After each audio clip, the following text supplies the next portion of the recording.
Tuesday, February 6, 2018 at 6:30. Please rise for the Pledge of Allegiance. Pledge allegiance to the flag of the United States of America and to the republic for which it stands, one nation, under God, indivisible, with liberty and justice for all.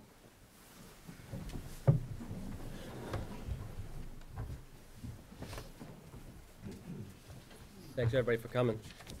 It's good to see everybody here.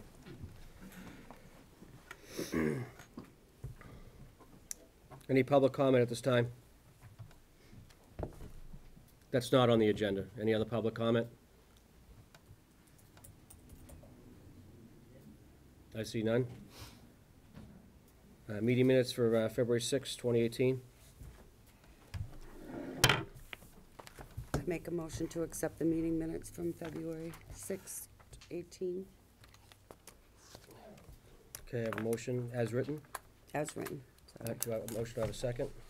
Second. A motion, a second. Any other discussion? I see none. Cameron? Yes. Diane? Not here. Julie? Yes. Doug? Yes. And I vote yes as well.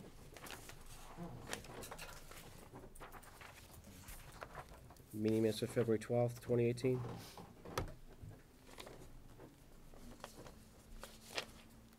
Mr. Chairman, Yes. I'd like to make a motion to approve the meeting minutes from 2/12/18, 2/26/18, 3/5/18, 3/12/18, and 3/19/18 as written. Okay, I have a motion for all of them as written. Do I have any other discussion? Go ahead, do I have a second? Second. I have a motion, a second. Any other discussion? I see none. Cameron? Yes. Julie? Yes. Doug? Yes. And I vote yes as well. Did you get that, Holly? Yep. Okay.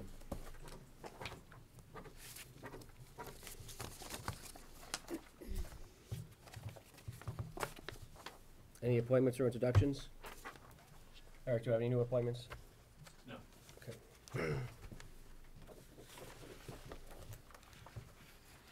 Miss Crockett, is she here? Miss Crockett? No. Monty text not? Thought they were going to be here. Okay. I wonder if they're at that meeting with Carter. No? No, No. that's a, NRST, right? yeah, Yep. subcommittee.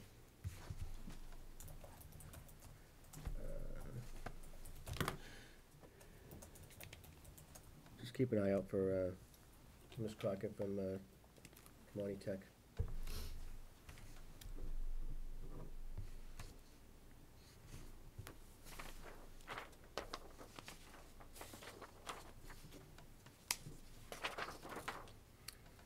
Macaroni Cheese Festival representative. Sure. Hello. Hello. How are we? Great. Great. Just like to thank you for reconsidering this decision. Mm-hmm. I just want to say that this was nice for a friendly discussion. Mm-hmm. And we learned a lot of things, so just want to clarify some statistics. Our measurement is for 1,500 servings of mac and cheese. Mm-hmm. And this doesn't mean 1,500 cars. Mm-hmm. You know, I don't think many people would go to a mac and cheese festival alone. They'd bring their kids, their grandkids. At most, at least you'd have two people per car, if not 3, 4, 5. Mm-hmm. So worst case scenario, I think the number of cars on the common area would be 5 to 750 if you allow for 2 people per car. Mm-hmm. 750 cars. Do you know what the capacity of the common is? Off the top of my head, I don't. There's 7 roads leading to the common, and one resident calculated that parking on one side of the road on those 7 streets would equal 826 parking spaces. Great. So, you know, I don't feel, and that doesn't include the old school parking. There's the area in front of Country Mischief. There's the area beside the library to park. And 2 businesses have given us permission to park there. So there's very sufficient parking. And I don't feel we need to even consider a shuttle at this time. Okay. So we intend to utilize the gazebo area, the fire station area, and probably the area in front of the Historical Society. And, you know, we always work with the police, the fire department, and CERT, and we'd finalize the final work layout and work it out with them. Okay. And that's regarding the common. Okay. Well, I can tell you, it's been very delightful to read Facebook today, and for the last week. I gotta tell you, it's been very informative from my perspective, yeah, I think it was a lot of good dialogue going back and forth between, you know, people and, you know, the townsfolk and what they believe in, what should happen, what shouldn't happen, and obviously what the Board of Selectmen are here to hopefully represent the people to do the right things for the right reasons. And sometimes that right reason, sometimes it's kind of like when you look at kids, you have to protect your kids even from themselves sometimes.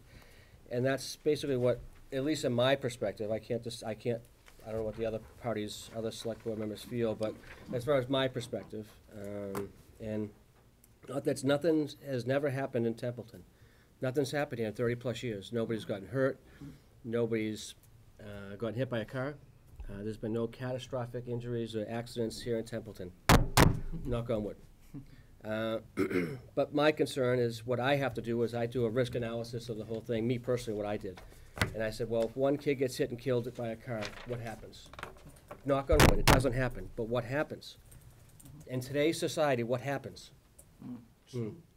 Right. So the Mac and Cheese Festival, the 501c3 is gonna have insurance. They're gonna have a rider for the town, which I think is great. That's awesome. Is that gonna be enough to cover the child that gets hit on Dudley Road, or even two-way, even though it's a state road, because they're not gonna go after the state, they're gonna go after the town, so the town gets sued. So the town's insurance company is gonna sit back and do 2 things. They're gonna say, okay, did you negate and litigate all the risk prior to the event happening? Was it all discussed between the fire, police, Department of Public Works, all the safety measures in place? If I say yes, great, they'll send their investigator out and they will fact-check me. If I say no, the insurance company will immediately send a letter to the town saying, we're not gonna cover you. So what happens if it's a $1.2 million lawsuit? It comes out of the operating budget of that fiscal year. What happens to the rest of the town? Does anybody know? Shuts down. The rest of the town will shut down. And that's the fear I have. And that's the fear that I've been elected to absorb. Now, if people don't believe me, that's fine. The days that we're living in today are very scary. And I'm telling you, there's people out there that specifically do things like this. It has not happened here, and I don't want it to happen here. But I have to be mindful of the risk that's about to be endured. I mean, I want things at the Common. The Common is the heart of the community. As long as it's done safe, the people are safe, the vendors are safe, and everybody has a great time. I mean, I'm all for it, and I've always been for it. My mind will never change. And I've never said ever. I mean, this year with specific major concerns because of major construction going on, at a new school being built within 50 feet away.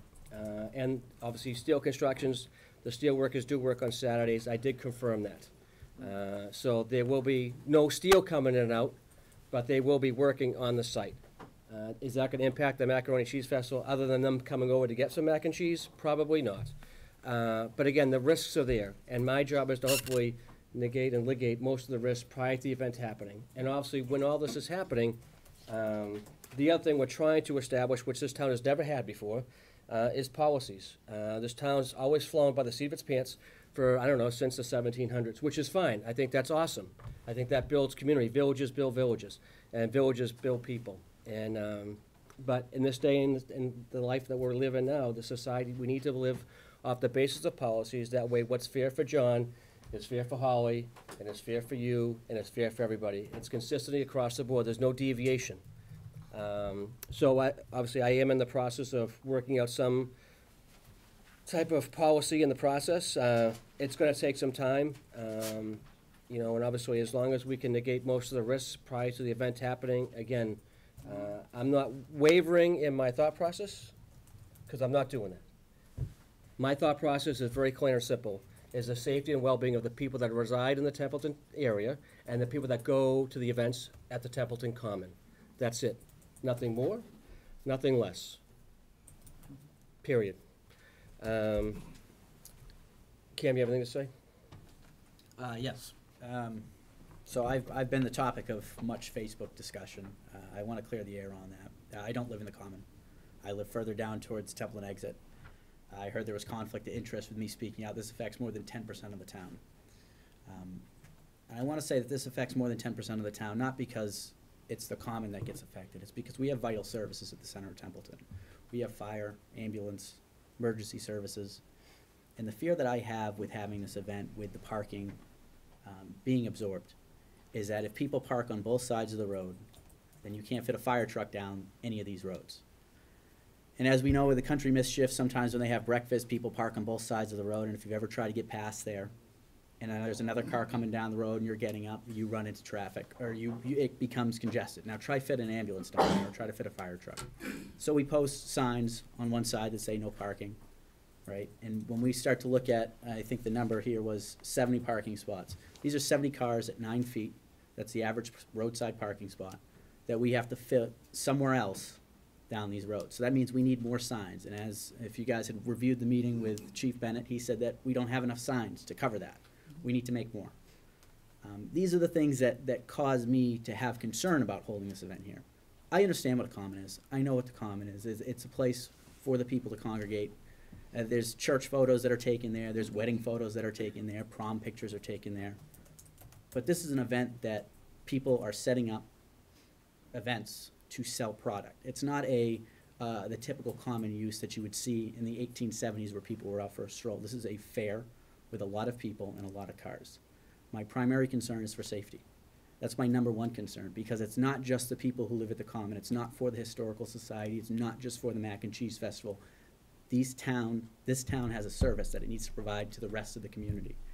And those fire trucks and police officers and ambulances, if they can't get to those destinations, that affects more than just the Common. And that was my primary concern. And I think the best outcome that came from this is all the discussion, not so much the bad, but the good, where the community had come together in preservation of this.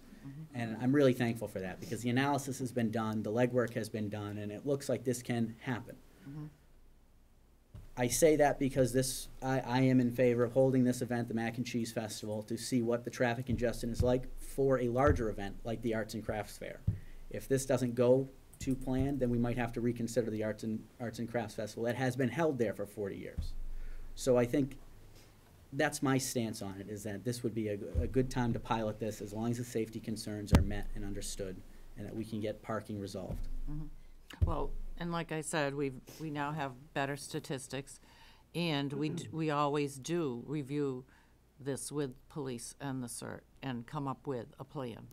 And last meeting with Chief Bennett, he said that he had public safety concerns. Absolutely. Alan Mayo had said that he had public safety concerns. So what has been done in the meantime to relieve those parking concerns, or those public safety concerns? The police work with CERTs. Well, we've found additional parking. We found additional parking. Yeah, and you said there was 2 businesses helping provide parking. Yes. Which businesses were those? The former Pat's Farm Stand, which is Constantino's. Yep.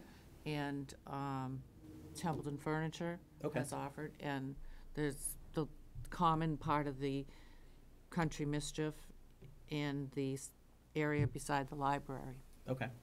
And we're also going to be using the green there as well. I forget what that side Yes. street is called, but Waiting. yes. So they will also be using that for parking space as well, not utilized Yeah, they by do, the- yeah. Okay.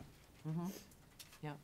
Okay. So there is ample parking, plus we've expanded parking. Okay. So that should relieve some congestion, hopefully, off 2A.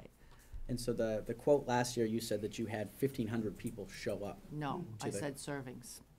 servings of mac and cheese. That's what it says on this paper, but at the last meeting, you had said that you had 1,500 roughly in attendance last year. No, I didn't. Okay. No, sorry. Mhm.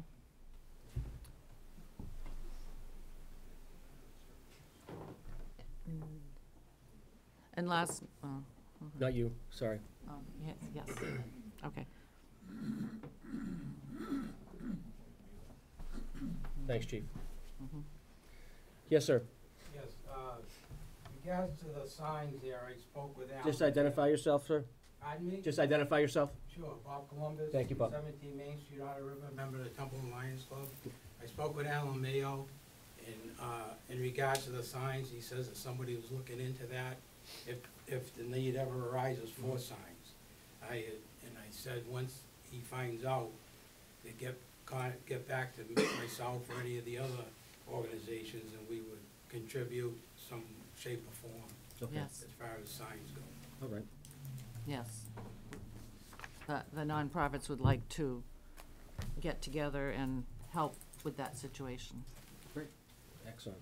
Mhm. Yes, sir. Another thing that might help parking is the fact that, I don't know, those of you who may have attended the fair in West Springfield. A lot of the people who live in that area rent out portions of their yard and use it Oh, I wish people would. for parking. I don't know if that's an option that's been also, It would be up to the homeowners, it but that would, absolutely, that would be yeah, for the homeowners. wonderful. Well, a lot of people do that and Mm. charge a small fee for, Right. for that, allowing parking in their yard. Mhm. And as far as the risk factor is concerned, that's gonna be pretty much an ongoing thing now with the school going there, with 500 kids roaming around in the common area, so it's something we're gonna have to accept, like it or not. Oh, yeah, you're right. You're right. I just don't want to add to it if I don't have to. I would actually like to address that if I may. Sure, go ahead. Charles Carroll, Vice Chairman of the Planning Board. Yep. So before the school was, before it was started construction and the approval went through, Right.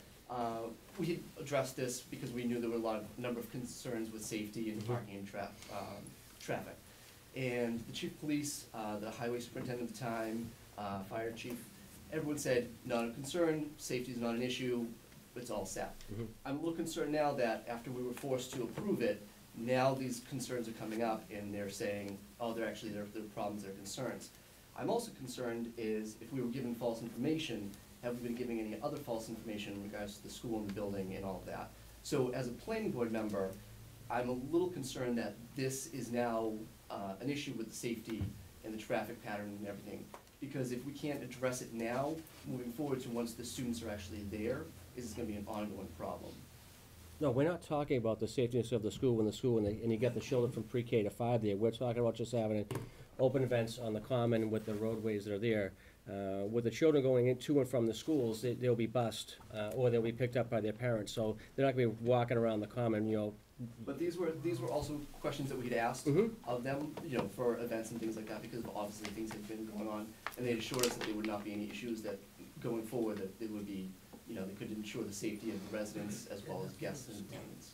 So, and again, speaking on behalf of the planning board, Mhm. I'm also a little concerned of the impact of obviously it's a separate parcel, so you have the school that's being built in one parcel, Mhm. the common's a separate parcel.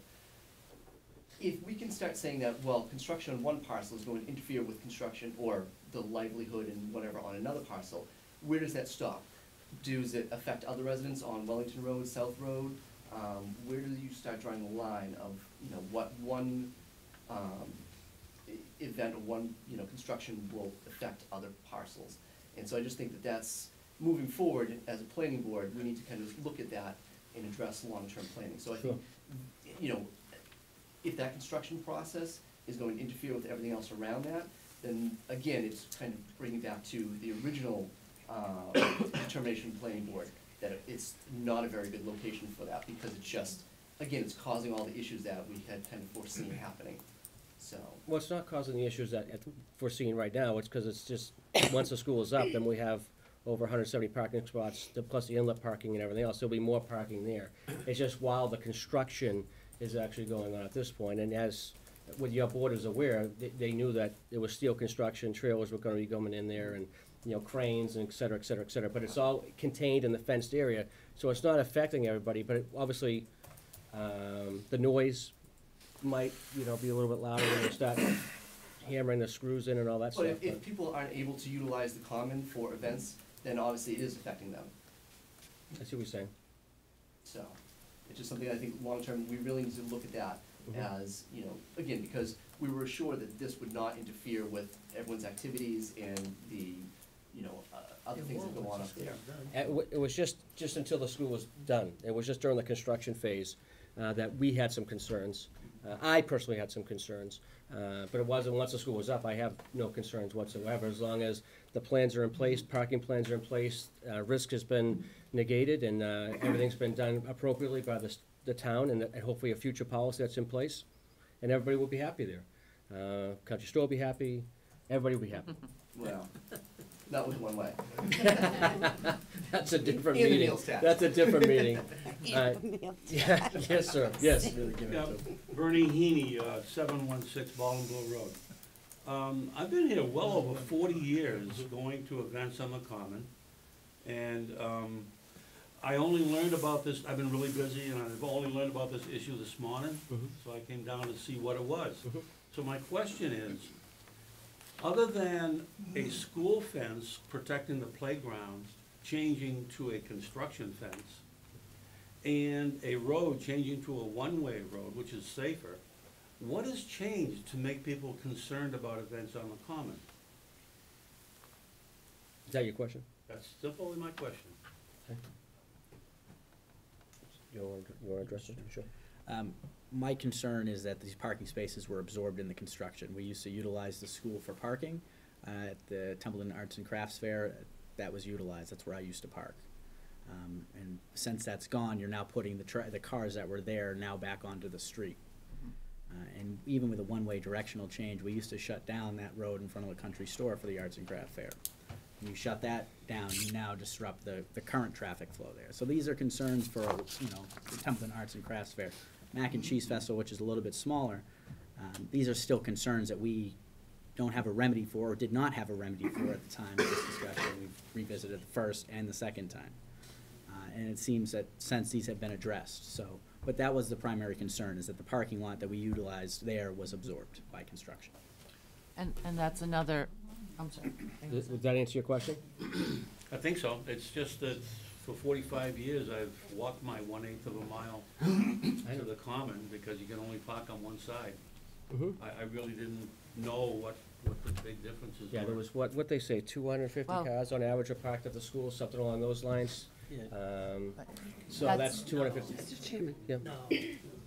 can I just say Right. that when, the difference here is that, again, what John said earlier, people were just whenever, whatever. There wasn't a lot of policy in place for many years. Thank God nothing has happened. We're trying to make sure everyone's safe. So when they brought it for the final, they called, they went through their steps, they brought it to us for final, approval, and they had nothing. Now we have this, So- but we had pretty much, like, can we see a plan in front of us? Like, where are people going to be, and is everyone going to be safe? And there really wasn't anything that we could look at. And then when we had to ask questions, this is in the middle of a construction of a huge building. And they're gonna be working on Saturdays, so we were all a little bit concerned. We had our questions. This is great that came in today. I think that it just got blown out of proportion. I agree with Cam that it brought a whole room full of people here, so this is fantastic. I grew up going to the Common too. I'm not against anything on the Common. I just think that we need to follow policy in Templeton. How many times in how many years have people said, nobody ever follows policy, they just do whatever? Well, we're trying to fix that. We're trying to correct that. We're not the bad guys here. We want to see the arts and craft. We want to see the mac and cheese. We just want to be certain that everything's going to go well. When they have a garlic festival in another town, everyone gets together prior. We asked that question, did you get together with all these people yet before presenting to us? The answer was no, we picked our date. We just wanted a little more information on this so we could be comfortable with making our decision to make sure everyone involved was safe. I think that's why this seemed to create The dialogue that it the has. dialogue that it has. Which But- I think is great, by the way. Yes, I beg to differ because On we, what? on not having a plan. okay, Because the whole first page of my letter Mm-hmm. was stating that we plan to have a shuttle from Narragansett. right, Then, I mean, to me, that's a plan. okay. I would never expect to present a plan about where people are gonna park and and where they're gonna cross the street, because that's the certain police, responsibility. It's not the organization's responsibility. Well, it would be, I mean, you know, it would be in conjunction with, or in concert with right. those but- folks to make sure. But how do I go make plans when we don't have permission? You know, and I feel I did present a plan because we planned to go from Narragansett. Okay, But now because we have, and on the number of parking spaces at the school, we had estimated it was 200. The realistic number is 70 at the, at the old school. okay. That's not accurate. No? What is it? Rich Curtis said it's 160. We got it from the- We 160? got it from the CERT manager, Okay. so. But again, it's a moot point, so that's 160 extra spots that's gonna be absorbed by the streets. Yes. And we got that. Again, all we were asking for was a plan that was presented, that can litigate most of the risks that was put on the common. Yes, Mr. Columbus? Yes, that figure from Mr. Curtis, is that total number of cars parked there during the weekend? Or or are they spread out, people come in and go? I don't have that answer for you, but I'm gonna write that down, I'll get the answer to you. These are the things we need to know as organizations. Yes, Do you have a policy in place for these events? we do not at this point in time. There is not one policy in place. Oh, this- you know, it's We're in kinda- the process now of building it as we speak. Yeah, well, it's for us to come before you. I understand like that. Lucy Yep. with the football. Yep, I mean, and we're gonna be as flexible as we can, because it's got some butter on it right now. Yes, sir. I'm Ray Watt, Ray. Wellington Road, and I have a question. Sure. Do you know what the speed limit is for the common? The speed limit? You have two major highways. I do. We have 2A, and then, the Dudley Road? 101. 101, The yeah. speed limit I believe right now it's 35. is 30, okay? You know where the church and the Ballinville Road intersect? The First Church? Yes, Yes. that's 30, right at the road. It's 45, 5/10 of a mile down the road. Right, past the old movie place, right? Where they used to sell movies? I don't Go in that know. direction? Not that far. Not that far, okay. But I'm going in the right direction, Coming right? up at the top of the hill, I Okay. think this is a safety factor for you people on the mac and cheese, because if you can cut down the speed That's a good to idea. where it's supposed to be, you will cut down your danger of somebody getting hurt. Mm-hmm. They come up over Dudley Road as well, which intersects the Wellington Road and the church is part of Wellington Road. Right, Yes. There's no speed limit there that says 30 miles an hour. right. I had a guy pass me in front of the church one day. I don't mean, on either highway, but on the church. 2 weeks ago, I had a guy pass me in front of the Templeton lunch. This needs to be patrolled a lot heavier, and a few tickets wrote up in this town to slow it down for safety for everybody. The children, the old people, even the dogs and the cats. Understood. Appreciate it. No, I understand. You're not, believe me, we get those, at least I get those emails as well. I've had one on South Road already. And I'm working with the chief to hopefully get something. Can I add just one thing Yes. to this? And this was a shocker for me. I live on Wellington Road, so I have to go up the road. Yeah. I have to go around the circle and I Yes. come down the road. Yeah, As I come down the road, I talked to Mrs. Harding, which is Mrs., what's her name, McCracken, and the car was coming up at the time. This I'm passing on to you because this is how critical it is. So I asked her to go back on her lawn. I wanted to see if I could stop the oncoming car, slow it down, and tell them it was a one-way street. It was a young lady. And I said, "It's a one-way street." She said, "I thought there was something wrong." but my GPS told me that it was a two-way street. Yep, you're right. I went GPS, I went into the police station, I asked to see the chief, he wasn't there. I asked to see somebody that knew something, not making a joke of that. Right. And one of the dispatchers, young boy, he said, I'm in the process of trying to change the GPS companies to let them know. This is like weeks after Yep. it was changed a one-way street. Why wasn't this laid out safety-wise from the state before you changed these streets, that everybody was on the same page? This is how people get killed. Right. No, without a doubt. I will definitely look into that. Somebody else have their hand up? Yes, yes, Brian. Brian Tangway, Narragansett Historical Society. You said to come to you with a plan, with the safety, with all the key parts to it, which we normally worked with the Parks Department and the police who handled that. So it We did. wasn't on us to bring that to you in past. Right. Now, it's Something new. it's coming, but it hasn't happened yet. No. So we still got a negative vote on having a mac and cheese event with something that didn't exist. So that's point one, and point two is we got together with the Lions Club, the Templeton Elders, the Craft Fair, and the Historical Society last week to come up with a plan on how to deal with the new Right. issues. We invited the CERT team and the police, and neither of them elected to come because of a conflict of interest, or so I'm told, with not being able to come to one of our meetings because they're under the Selectmen's umbrella. That's news to Um, me. That's, That news shouldn't to be so, me. they should have attended. but that, well. They should have come because I'll take care now of that. we're still not complete in our plans to present to you. Yep. Right. As a Because unified- one, it doesn't exist, and two, we didn't have the support of the team because of being held back Okay, by whatever hand they were held back with. I don't know. Right. okay, But Mike Dixon explained to me on email that he's not allowed to come to a meeting like that. And I said, why? It's just to support us and tell us what we need, because you're the expert, I'm not. I fix watches. you do a good job at that. Yeah. Right. I don't know why that happened. So our hands are still tied, Understood. and we're still waiting. I will, but- okay, All right. understood. Yes, Yeah, Dennis O'Brien, Baldwin Road. I've never seen cars parked on the other side by Gales, but so the fire truck can get through there with no problem. Okay. But also, where Wellington Road is one way and South Road is one way. If, there's plenty of room for cars to park on them roads with no problem at all. mm-hmm, Yeah, both sides. okay.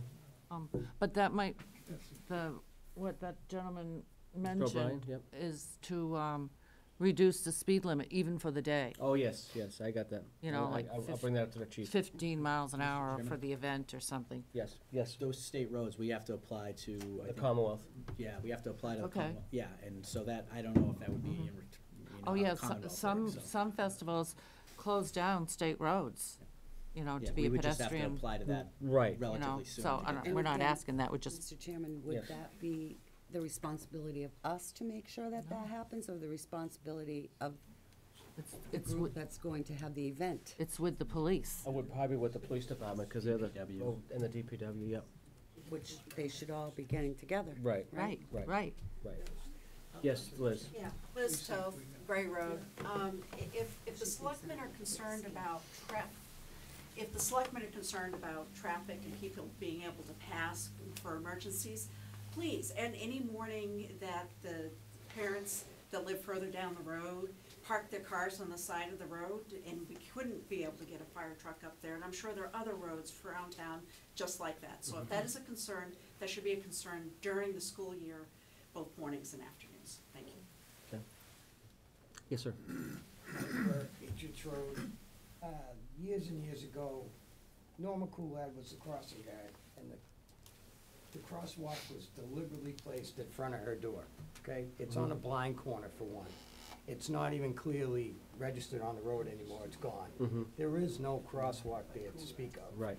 So we need to address safety concerns on that kind of priority. We need to put those back in place before anything else goes down, you know? Right. It's and on Friday and Saturday nights, between the motorcycles and the car shows at the King Philip and the PACC, where I live near the post office, it's a little drag strip right there. And when I moved to town 25 years ago, you did not speed on that road because it was heavily patrolled. I can't tell you the last time I looked out and saw a car pulled over on Patriots Road. Okay. Thank you so much for your input, I appreciate it. This information, we'll get back to the right departments, believe me. You have anything else, Gil? Not right now. Okay.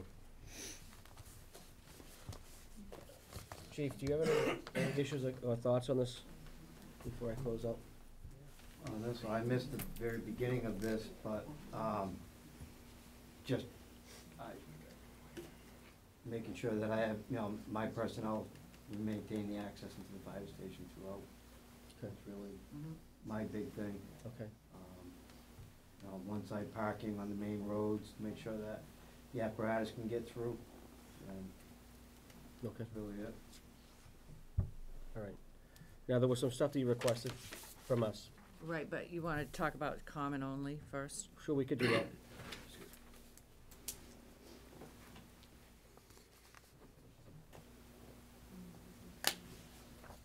Does anyone have anything to add?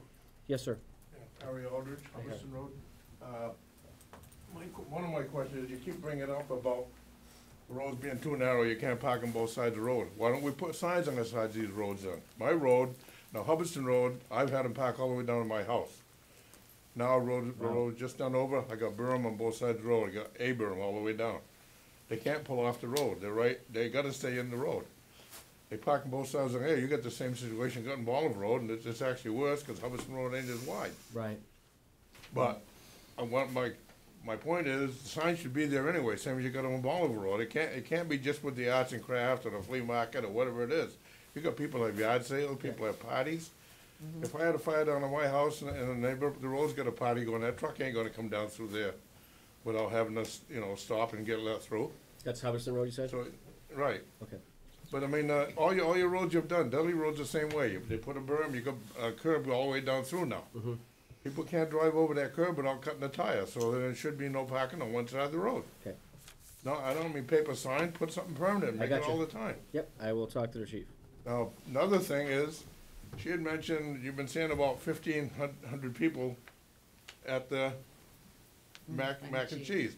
That's overall, that's not at one time, I believe, am I correct? It's servings of food. Yeah, serve that many all day long. Right, but you don't So go you don't one have car. 1,500 people standing up there with their cars parked on the side of the road. We got it. We got it. So, No, we got that. Thanks, Mr. Aldridge. okay. Anybody else have anything to add?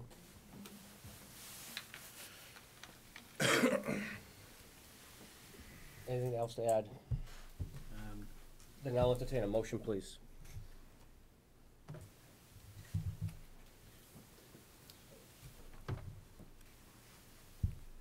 Mr. Chairman, Yes. I'd like to make a motion. As I want these events to happen on the common, and public safety is a concern,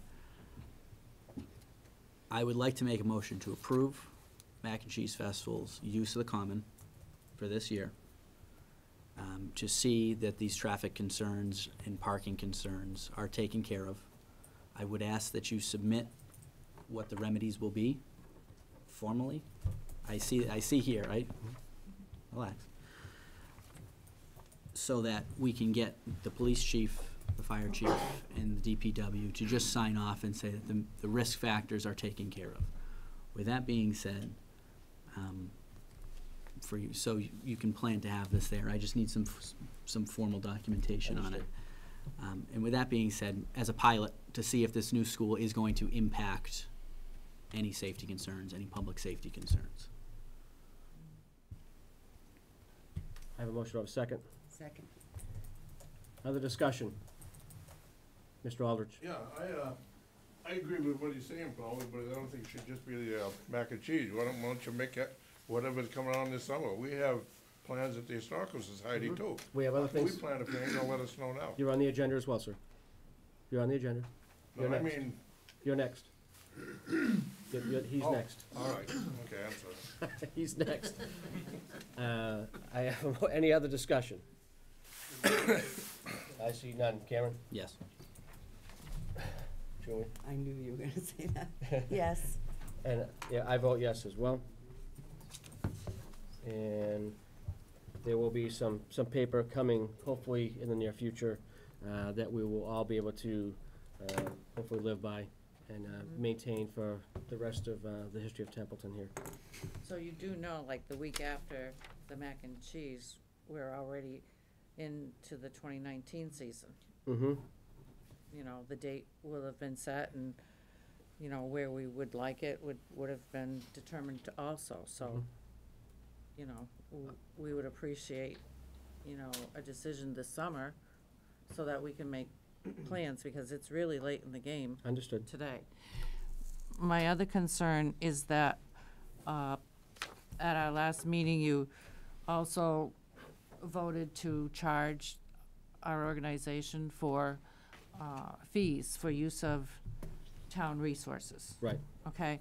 And I respect that. However, our event is held for the benefit of the town. You know, you know, we've donated an economical vehicle to the town, which has saved the town 30% gas on mileage per mile, 30%. And we've purchased all the most of the furniture in the senior center, the fireplace, and other items for the new senior center that the town could not provide. So we are doing all of this. Not only my organization, but also the other nonprofits are doing all of this for the benefit of the town. And I just don't think, you know, finding the resources to charge us, to print the paper on, it's not worth it, because it's all going back to you 100%. Mr. Chairman? And I'd like you to reconsider. Yes. So you're saying we don't charge you anything for the utilization of town resources? Right. Mr. Chairman? Yes. Can she clarify that? What? Like, you requested police officers and... No, we pay for police. Duty, oh, We pay for the police. well, that's- that's I- not what you just stated, No. though, You so don't I'm pay for That's a concerned now. resource. We pay, We Police takes care of We that, pay for the yeah. police. However, what we asked for last week, or last meeting, was for the use of the Meals on Wheels and the other van. Right. And that's what you had wanted to charge us for. Charge us a fee for. And that's what we're asking you to reconsider. So the police would send you a bill themselves? Is that how you paid Yes, them? they do. And yes, we would Okay. pay I for gotta- I police, have because to- that's a different story. I will get with the TA on that. That doesn't make it, that, no. The police send us a bill, Yeah, and I that's got- fine. Does the fire send you a bill? No. The fire department has, we usually use safe grant money Mm-hmm. that is designed for the children and the seniors to do education. Right. And we use that, well, we've been able to use that in the past and still looking in the future. We actually hold an open house and do things for the kids and Right. everything, which qualifies underneath that grant funding, so we've Okay. never had to look at that for, this time frame. Something that might not be right in the common where the fire station is, that might be a consideration in the future. So if someone had a medical aid in the grassy by the gazebo, will you, obviously you would respond? Of course, yes. Yeah, Okay. when we do the touch of trucks and the station tours and everything under the grant, you know, our personnel are dual trained and we're Yep. there, to be able to respond as well. Okay, all right. Thank you, Chief. You know, I'm asking the Meals on Wheels van and Yep. that you approved for fees last time. I asked that it be reconsidered, because all these other charitable organizations, they're doing this to help the town, and it all goes back to the town. Understood.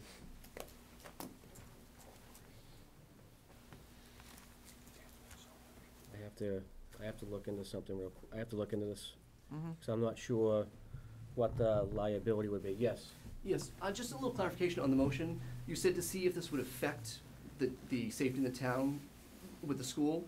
Again, planning board was assured that this would not affect. Yes. So I just kind of, curious about, with the motion, are you referring to just the construction or the school, Just the construction. just Is construction? that correct, just the construction? I was just referring to this festival this year to see if the construction of the school had any impact with the parking spaces. Just the being- construction part of it. Just wanted clarification.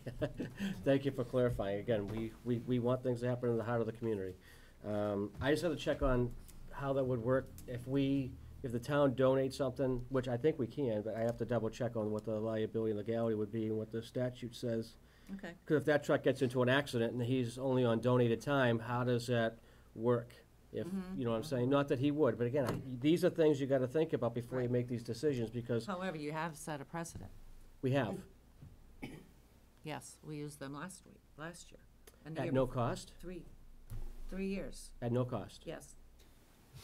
Okay.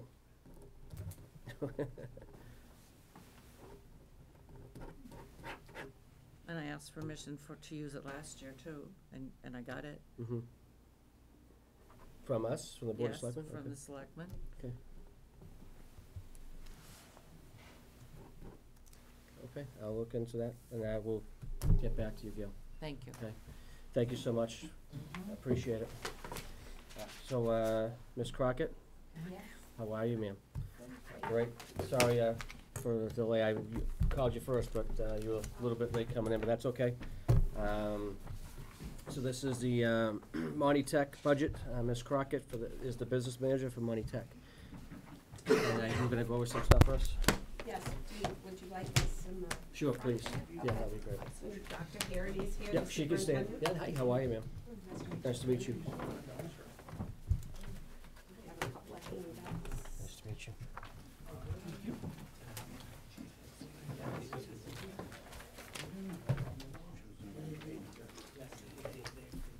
Thank you.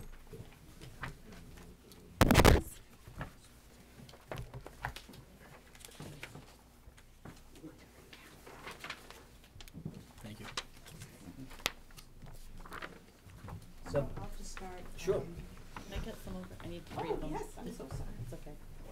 Read them for the record. So I'm just gonna use the slides as some of the highlights. Sure. So some of the accomplishments from this past year, we actually received $436,000 from the Capital Skills Grant.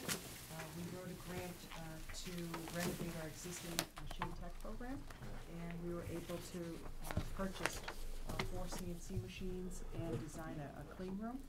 We were also able to, in the grant, write professional development for our teacher to be certified in NC3 National Certification Training. We're the only high school in Massachusetts that is offering it, this national exam. And the beauty of being able to upgrade the program and have this type of training is we're able to train our students during the day for our high school students, as well as be open at night for our evening program, our continuing ed. Okay. We have over 1,600 adults now in training and retraining programs, which we certainly want to make sure people are aware of. Wow, that's a We're lot. open Monday through Thursday till 10 o'clock at night. In addition, we wrote another grant for $100,000 from the Mass Life Science. As you know, Monty Tech is over 50 years old, so we were able to renovate one of the existing science labs, and also wrote into the grant for our science teacher to be trained in Project Lead the Way. Project Lead the Way is a national certified program that has college credits built into their science courses, and our students can take a biomedical and human systems courses and receive college credit through this grant. Additionally, unfortunately, in our society, our students, our teenagers are dealing with social and emotional issues. And this past year, we actually started the STAY program. So students that have to leave school and go get additional help with counseling, or might even be placed in the hospital for a time. A lot of times it's not, they transition and are expected to go back full-time to school. And if they were physically hurt or had an illness as well. So we started the STAY program so that our students, although they would be at Monty Tech, the goal would be for them to stay the day. If they were struggling in certain classes or at a certain time of the day, they wouldn't ask to get dismissed. They would actually be able to go to the STAY program, get some counseling, get some tutorial work during that time, and then be able to go back to class. And so far, it's been very successful. You might have known back in 2014, we did a $10.6 million energy management system upgrade to Monty Tech's infrastructure. We replaced 44 rooftop units. And by doing that, we were guaranteed savings in our energy. And I'm really proud to say that this year we saved $394,824. And this is the third year we've done so through the energy plan. Other accomplishments, I'm not sure if you heard of our veterinary tech program. We were able to raise $2.6 million in private sector donations through grants, foundation support, and the like.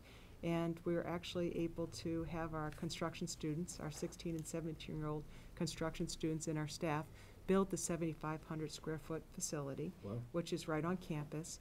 And it'll be completed this upcoming spring by the time school gets out.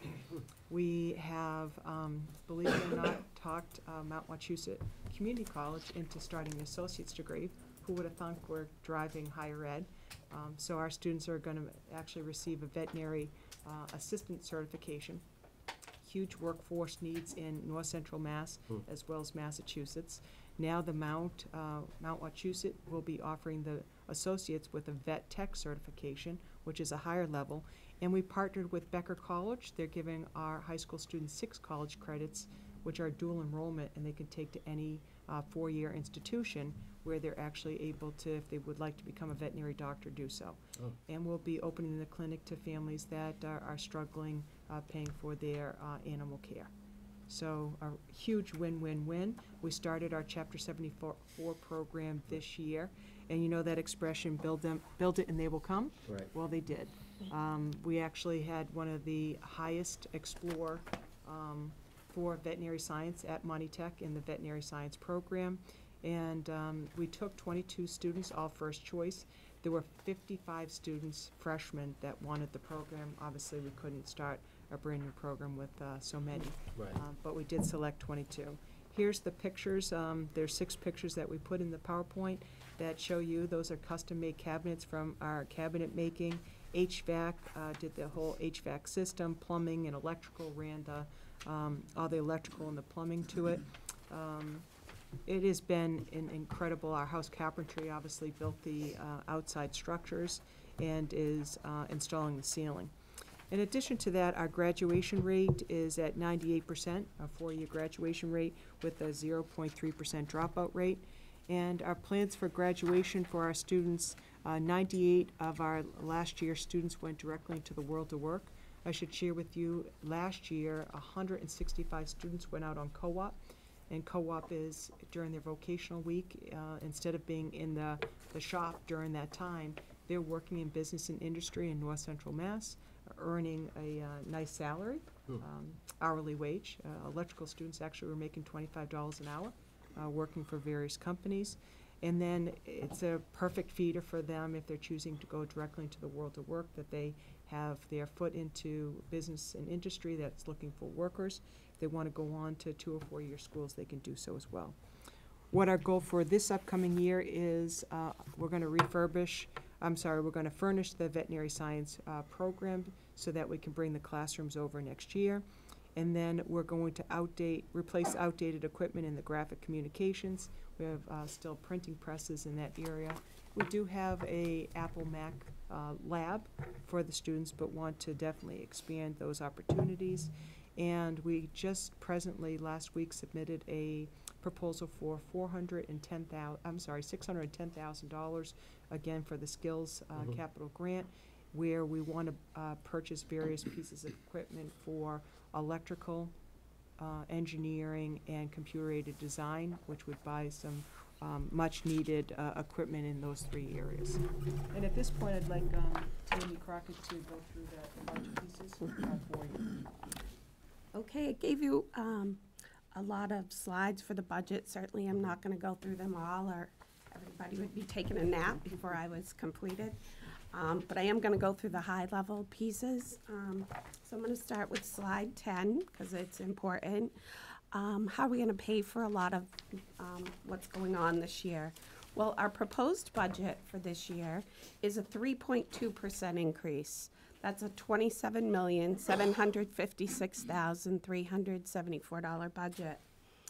Most of that increase, or $723,000 of it, comes from our required net school spending number. And again, you know what that's the requirement that the state sets for school districts. Because we are so close to our requirement, we really have to go up with the state. This budget proposes our budget to only be 0.75% over our net school spending requirement. So less than a percentage over the minimum requirement that the state has set for us. Another big increase for this budget is our transportation costs. Again, regional transportation. That's $85,000 increase to this budget. We're on year 3 of our bus contracts. We contract with 4 bus companies, and we have 30 buses that pick up our students in the 18 communities. And another increase to the budget is $50,000 for a vehicle in this vehicle account. We also have our own buses. We have 5 of them that we use to provide our after-school buses and field trips and athletics to try to defray some of the costs from contracting out all the time. So that's the large component of this. The revenue sources coming in is our Chapter 70 aid. Again, that we had a large increase to that, $518,000. Our transportation aid is based on the cherry sheets that were put out. And of course, this is based on the House 2, the governor's numbers. We're using our E&D account, so excess and deficiency, which is equivalent, as you are familiar, because you're regional school district also, to the town's free cash account. So that we use that to offset assessments. So we're using $225,000 to offset assessments this year. The Department of Revenue just certified our free cash at $1.2 million. So that is, we're allowed to keep up to 5% in our E&D account, and that puts us at 4.7, and we'll be using the $225,000 to offset assessments. And the bond component of the assessment is we're still under the old methodology. We have the old bonds from when we did the gymnasium and the auditorium back in 2000. So those bonds mature in 2020.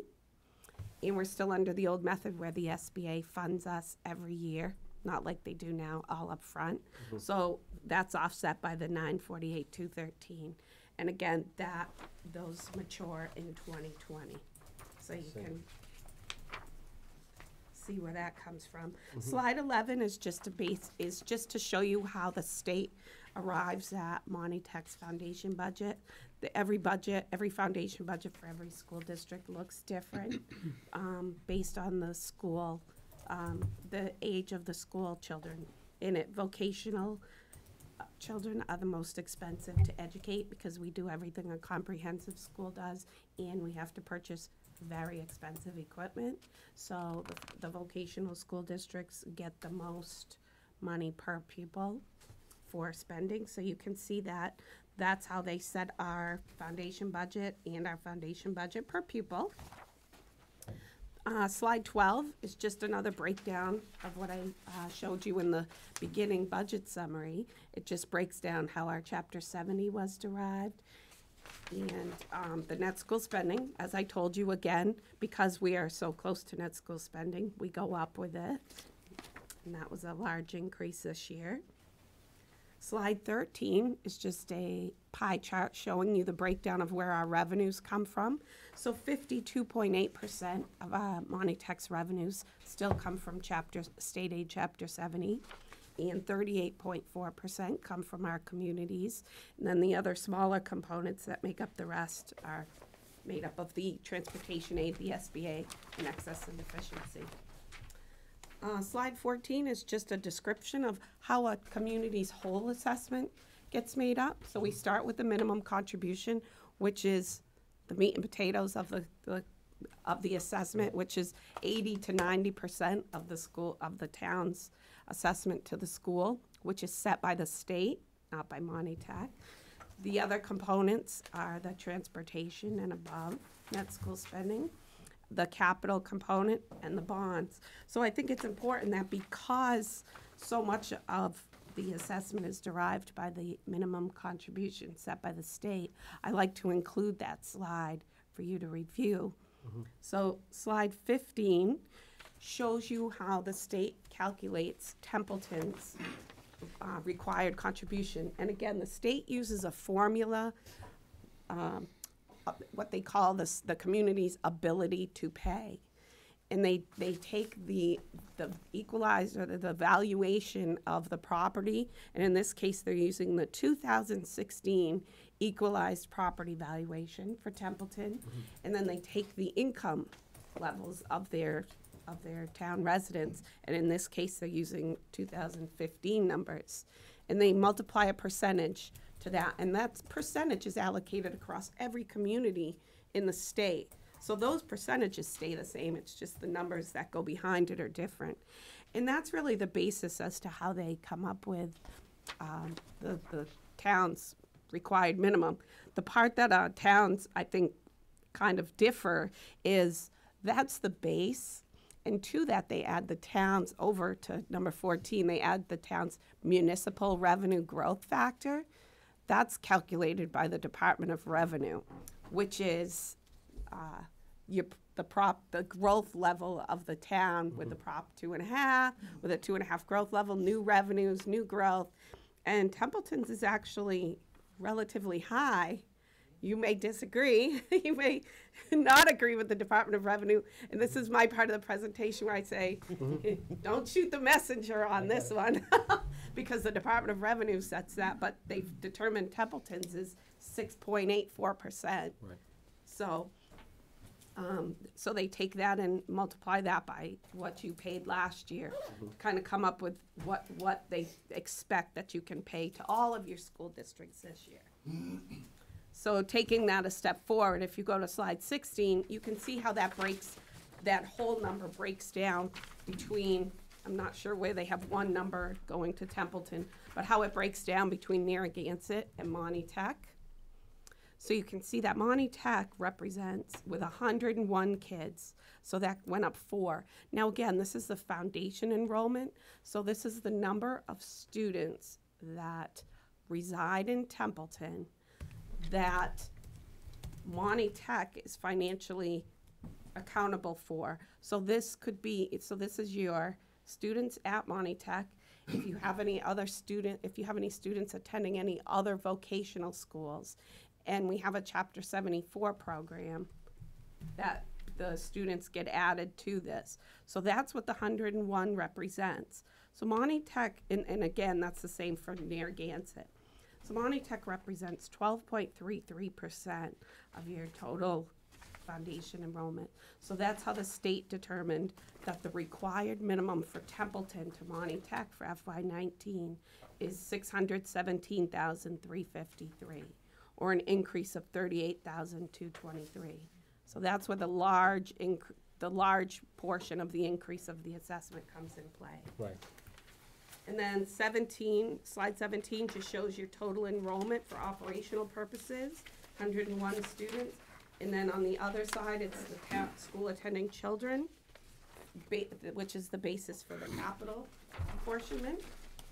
So page 19 is the assessment piece. So breaking it down, you can see Templeton, 101 students. The foundation budget, again, is calculated by the state. It's the 101 students times the number we saw originally, 16,182. We just saw how the state determined the 617,353. The other pieces, the transportation, capital, and bonds, the numbers at the top, 2, 3, 4, coincide back to the budget summary page that we talked about, 2, 3, and 4. So transportation and operating would be Monty Tech's transportation and operating costs minus the transportation aid and the excess and deficiency we're using to offset. And then Templeton's percentage of that number, which you can see from the slide before, is 6.79% based on the enrollment. The next two, capital and bonds, is the same methodology. Monty Tech's capital less the excess and deficiency we're using to offset it. And then Templeton's capital percentage against that, which is 4%. You look on the other side. Adding those up, it comes to a total assessment of $689,039. And that's an increase of $53,861. And you'll recall that most of that increase, or $38,000 of it, came directly from the state, the required minimum. Net school spending, I got it. Yeah, yeah. The next slide is a breakdown, just another breakdown of where that comes from.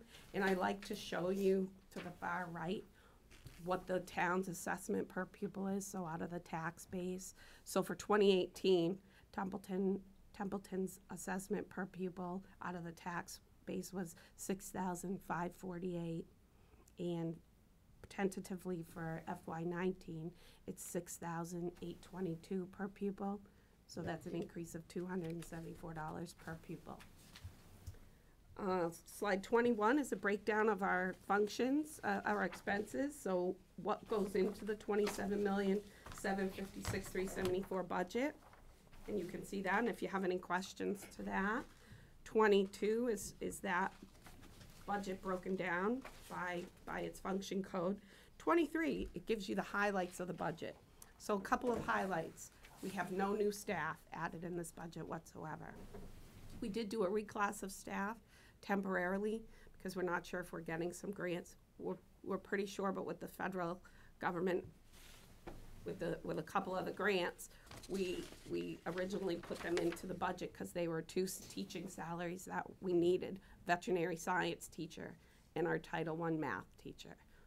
Once those grants are officially approved, we'll reclass them back to the grants. Also in this budget is the collective bargaining agreement that we had with the teaching staff and the custodial staff and the rest of the staff, which was a 1.5% contractual increase, COLA increase. But as you know, teachers, instructional staff also get step increases in column movements based on education. So that is all included in this budget also. And that represents $516,000 of this increase. And I already went through the large increase to transportation, because again, we are on year 3 of that bid. Dr. Harity talked about some of the upgrades we're making to the graphic communication shop for their outdated equipment, and some of the other vocational programs. So that represents approximately another $168,000 increase to our vocational supply account. And I talked to you about replacing a school bus because our fleet is 10 years old. Slide 25 gives you a breakdown of what we're proposing to go into our capital budget. In that capital budget, we're proposing a $40,000 transfer into our stabilization fund. Currently in that fund, we have $105,000. And we're trying to maintain putting small chunks into that account because with a 50-year-old building, we have some very large expenditures that are coming down the pike. We have to replace a generator. Our main electrical gear is 50 years old, and we're not sure how much more it's going to take. Right. So those are larger expenditures. So we're trying to get this stabilization account built up so that we do not have to come to the communities with a large capital assessment in 1 year. We're trying to just slowly build it to get to that number so we can fund those costs without spiking our capital assessments in a year. The slide 26 shows you an enrollment trend of the students at Monty Tech. So we try to maintain, and we have since 2014, actually we've gone down pupils, an enrollment of 1424 to 1435 actually at the school. So you can see we've gone down a little bit over the years. So we try to maintain a steady enrollment there. We're not increasing, actually declining a little bit.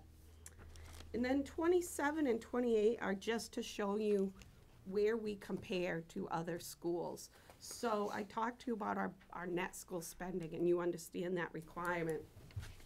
Slide 27 is a comparison of where we are with all of our district schools and vocational schools in the state. And this is in terms of net school spending requirement, and it's as of FY17. So where we are in terms of that. And you can see that Monty Tech is at the bottom in terms of net school spending, where we are spending in terms of what the government says we have to spend. So that's just a reference, so you can see where we are in comparison. And the last slide is our per pupil expenditures, and it's only fair that we compare ourselves to vocational schools in this one, because that would be apples to apples. And this is as of FY17, and you can see we're in the bottom third, or sixth from the bottom, in spending in the state for vocational schools. So I like to say that we're the sixth most efficient vocational school in the state. So I just think it's important that you can see, so you can compare your vocational school to the other ones in the state. That's good. And that concludes my piece. If you have any questions, I'd be happy to answer them for you. Great. Do we have any questions? Well, that was very thorough, thank Oh, you very much. Yeah, I very appreciate it. thorough, thank you. Good, you're welcome. How many Thank you. how many times have you been here? I think Ever? this is, well, I go to the town meeting every year, but I You don't sure think do. I've presented. You never presented here, right? Correct. It's your first time, right? I believe so. Excellent, yes. fantastic. Because we think that the people, you have a right to know what these costs are and where they are. Yeah. And we don't work in a vacuum. We do work hand in hand with the regional school districts and Monty Tech to make sure that the kids get what they need, but also knowing, you know, where the funding is coming from and how that funding has to happen. Hold on one second. Yes, Mr. Columbus? I just had a quick question. That budget you just went over, Mhm. is that based on a calendar year budget or a fiscal year budget? Fiscal year, it's July 1st. So this one would begin July 1st of 2018. Thank you. You're welcome. That is one of the great things that you guys did accomplish. You guys did convert some things, working hand in hand with the information that we pushed out and Yes, provided, to change some stuff, like especially the calendar year versus, you know, fiscal year versus calendar year. I think that's crucial for us, because that's what we govern our finances by. Yeah, great. Any other questions for Monty Tech? Well, I really do appreciate you coming. I really do. It means a lot to us. It means a lot to the people. Hopefully, they'll get a good show. We're happy All to right. be here. Thank you very Thank you much. so much. Thank you. Really appreciate it. Thank you. That was very thorough.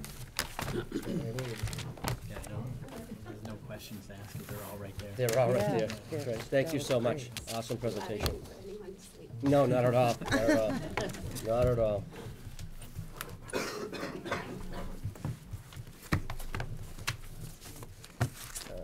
Arts and Crafts Festival,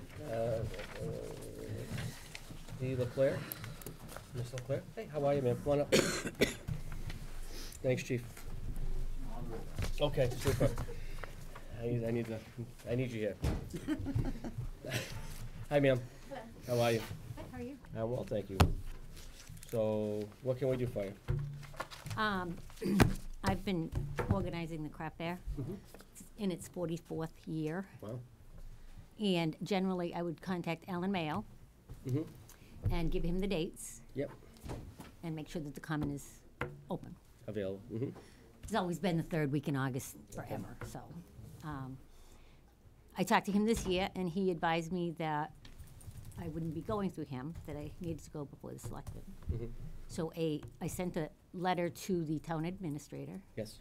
And did he share that with you? Did you see it? He did. He did, yes. Yep, he did. Yep. Did you get it? Yes, Okay, excellent. So it would be held the 18th and 19th of August. We've always put up fencing between the commons so that people can't cross in between and are forced to go on the crosswalks. And there's a police officer at each crosswalk. We have the certs who help with traffic. They go, I'm not sure the names of all those teeny little streets in there. I got you. But they stand in there and try to direct traffic, and they actually close the one, they put their cert truck and close off the one like in South front of Road. the gazebo. The extension of South Road, yep. Right by the World War I Memorial. Yeah. Yep. I got you. And our plan is to do the same. Okay. Mr. Chairman? Yes. I don't want to belabor this too long because we approved the Mac and Cheese Festival. Do you have a rough estimate of what the attendance rate is for the Arts and Crafts Festival is over the 2 days? Over 2 days, probably 1,200 people. Okay. So I'm going to make a motion to approve this for this year, and then we'll see if there is any disruptions. However, on the basis that if you could meet with the CERT team, the police chief of police, and then the DPW director to make sure that there is an established safety plan to make sure, because you guys may have to shut down another road. We want to make sure that there's no disruptions to any of that. Yeah, I always get with Mike Dixon. Yep. And just to make sure that all safety concerns are addressed, and then just submit us just the letter of what your plan is, which streets you're shutting down, what the, Oh, okay. you know, how all that's going to work out, just so that we have our bases covered. Okay. Okay, I have a motion. Do I have a second? Second. I have a motion second. Any other discussion? The only thing I'd like to add is the insurance rider. Make sure the insurance rider is also attached to that document. You have insurance, correct? I haven't, no. You never carried insurance? Okay. I can if you want me to. Yeah, this will be the first step. If you can get in touch with your office, is that okay? For the insurance rider? Mhm. I get in touch with the Board of Selectmen office, talk to Holly, and she'll explain all that to you. Okay. That's just a double protection for the community. Okay. Okay, but that is important. So I want to just amend that motion to include the insurance Okay. certificate. Excellent. Amended motion, I have a second? Second, yes. Okay. Any other discussion? Holly, do you need me to restate that motion? I do, because I didn't hear it. So I'm going to approve it this year, the third week of August, to have the Templeton Arts and Crafts Festival at the Town Common, provided that they provide a document saying that all safety are addressed with the chief of police, fire chief, and DPW, and CERT team as well. Who's the DPW? Alan Mayo. Oh, okay. They'd be the one helping shut down some of those streets or any of the traffic concerns, so. Mhm. And you second? I'll second. Excellent. Mr. Columbus? Just a quick question, Mr. Chairman. Yes. These motions you're taking is just on the larger events on the common? Right now, we're talking about each event that whoever's running the event is coming forward to the Board of Selectmen at this point in time, yes. Mr. Chairman? Yes. I want to say that, yes, these are really large events that we're looking at. I mean, if you want to take photos, you want to take a stroll on the common, you don't have to pull any sort of access. My question is, the Templeton Lions uses the common several times throughout the year. Yep. And it's just mainly for the kids and selling Christmas trees, so there's no large amount of people showing up at one time. Yeah, I think you would. You still want. Yeah, it might be best because you use that area in front of the fire station to sell the Christmas trees, right? Right. Yeah, Just- so. Right. I'd probably be best to just have it in the books, but I don't see any public safety issues as of now because there is no parking issues or anything like that. We do have an insurance policy for I know you do, liability. yep. Yep. Do you need a copy of that? if We would when with they the come to you? application, yes, once that gets finalized and approved by this Board of Selectmen, which is coming very soon, or theater near you. Any other concerns? I have a question. Yes, ma'am. So you're saying it's approved for this year. So if it goes off with no incident, should I assume that it's fine? Well, you would, again, we are in the process of coming up with a policy that it will lay out step by step, along with a document that you would fill out, that will have potentially the police chief, fire chief, DPW signature block on it. And then, you know, again, we're not really sure how it's gonna all evolve. I mean, this might go back, we might give the authority back to the Parks and Recreation Department, which would be Alameda to make the decision, and we would be the appealing or the appeal authority. If he said, no, you can come to us to appeal his authorization. We're looking at these things right now. We could, again, make it fair for everybody and consistent across the board. This, like I said, this town's ran with no policies for so long and ran by the seat of its pants for so long that it's like a good old boy network. You know, you help me, I help you. You scratch my back, I scratch yours. Well, unfortunately, this day and time that we're at today, it doesn't work that way anymore. There's too much liability, too much legality. There's too much things that are out there that can hurt this community financially that this town cannot take any more hits. You just heard Monty text numbers. I mean, you know what the Narragansett school numbers are. You know what the numbers are. The budget's online, so we can't take hits like this. And this will cripple the community. That's fine. My concern is that, just the timeline on it, because the craft fair is not something that gets put together in a month. I know, I work on understand. that year round. I understand. So when the craft fair goes on, the crafters, when they come in August, are going to expect to have their applications for next year. Understood. I understand. And, and we're gonna, again, this is all new, so again, it's kind of fluid. Who said the grease on the football? Well, there's a lot of butter on that football. It's gonna slip it right now, because we're trying to hang on to it, but it keeps slipping out of our hands, because we're trying to put this together not on the fly, but we're trying to put it together so it's understandable for everybody. And we're gonna give everybody as much latitude as they need. So you can tell your vendors, yeah, you can come, but it's gonna happen next year, of course. But you might have to fill out a piece of paper and attach an insurance binder and still come to whatever organization. If it's Parks and Recreation doing the approving authority, and we're the appeal authority, or, it might go back, who knows? We're in that's where we are right now. It's going back to the workshop. In fact, it's on our agenda for the workshop. Town common use, develop a policy. So again, just stand by and wait. But like I said, we just approved you, so you're all set. Again, just work the safety concerns that we have with the fire, police, and DPW, and the rider. Yes. It might make sense to just have a follow-up after the arts and craft fair. That way we can just, say it went well, it didn't go well, so you guys can get the go-ahead to just go forward, like maybe do an application almost right after. Right. Yeah, so that way there's continuity right through it, so you don't have to come here a month before the event type deal, so that might make most sense. And we're hoping within 30 days we'll have something out there. Okay. We're hoping within 30 days. I mean, we are working diligently, and we get paid very well to do this, so I'm telling you, it's getting done. So it's gonna come out well before any of these events are gonna go off. Well, I'm hoping, yes, ma'am. That's my dream. But again, Mr. Chairman? Yes. May I remind the public that we are in the middle of budget season. Yep. So. We're working diligently. We're working on it, and it's on our workshop.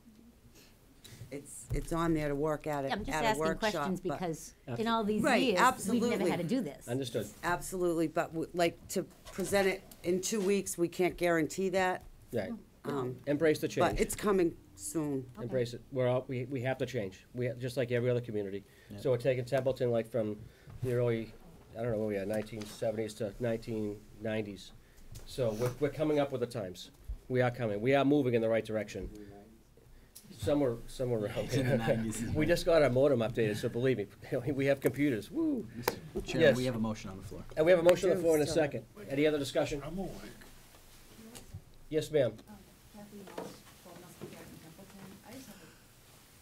When she goes to the police chief, Mhm. and there is gonna be a policy, are the police know that she's coming to talk about this, so they're not gonna be caught off guard with this, cause they tried to go to a meeting, and they didn't go to Understood. that, so I'll get with the town administrator after this meeting and make sure I drive them up to speed to make sure that the chiefs are understanding and aware that this is very fluid at this point until we get the policy in place, and expect some phone calls from yourself and from the mac and cheese folks and for the Motorpalooza folks that say, hey, we might need to meet with you and talk about the event. Okay, so good question. Anything else? I see none. Cameron? Yes. Drew? Yes. Doug? Yes. And I vote yes as well. Thank you for coming, ma'am.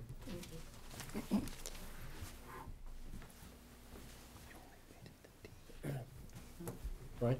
Narragansett Historical Society. How's it going, sir? Current president, Yes, wicked good, wicked good. having a ball. You should be. How's Grange Hall coming? Clean on Facebook? Yeah, all they did was post one thing and it exploded on us. It's okay, so- though. That's how it's But supposed to that's work. what we wanted. We wanted people to know what's going on Mhm. and support us, especially the other organizations which we met with to make sure that we can continue doing all the things that we do.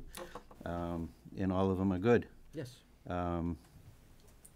Am I just here to apply or let you know what's coming, and is that what you want me to do at this point?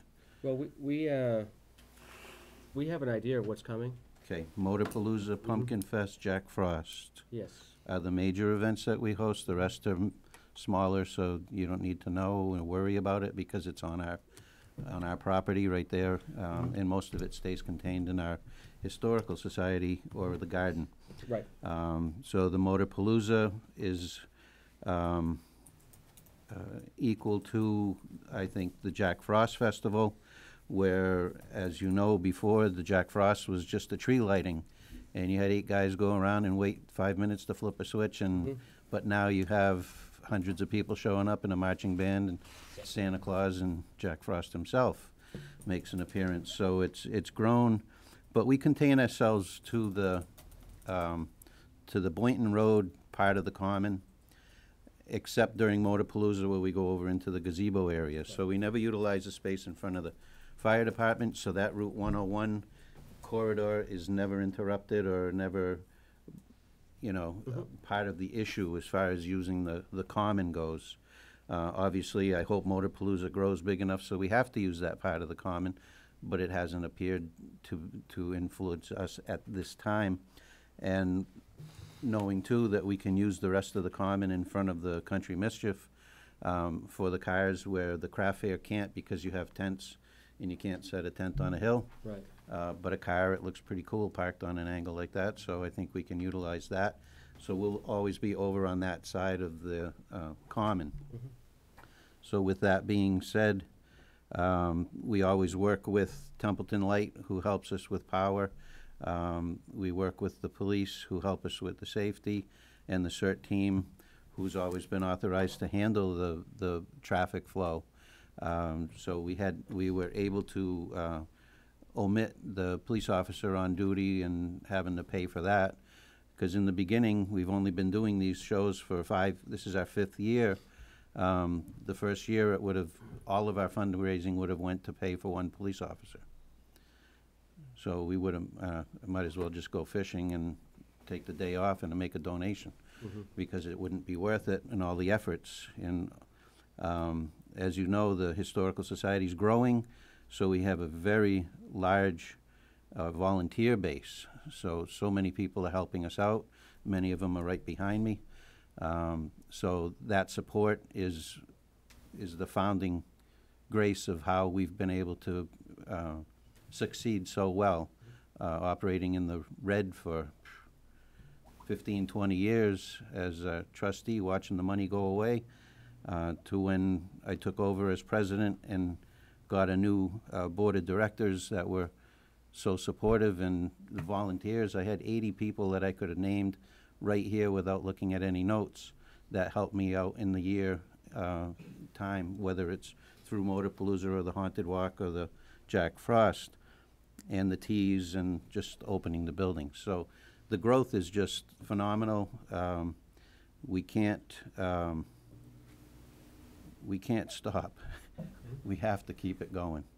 And, you know, these little bumps in the road, obviously, that's why we put out on Facebook, and it's another saving grace is the support of the community, you know. So with that support, you know, we're asking that we continue our events.